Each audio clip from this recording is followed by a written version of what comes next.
Agents often need to return machine readable results or structured result, for example, JSON output. Now we lean on Pydantic models for types. This is how you make LLM outputs concrete and testable. So here we are using Pydantic. Now, for example, you need to install and import the Pydantic and then import the Pydantic base model.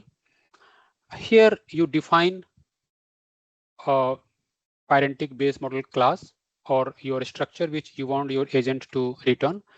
And then in your agent, inside your agent, you just need to configure output underscore type parameter, and then you configure this with your typed object. In this case, it is plain. And here, then what happens, like when you run your agent, where name of this agent is planner and the instructions is like turn wake goes into a concise plan with 3 to 6 steps, and say the input is plan a 2-hour workshop on prompt engineering, then when this agent will generate the response, it will generate the response with title, steps, and confidence. Now let us run this. So now you see the response generated by this agent, planner agent, is having the title, then steps, and then it will also have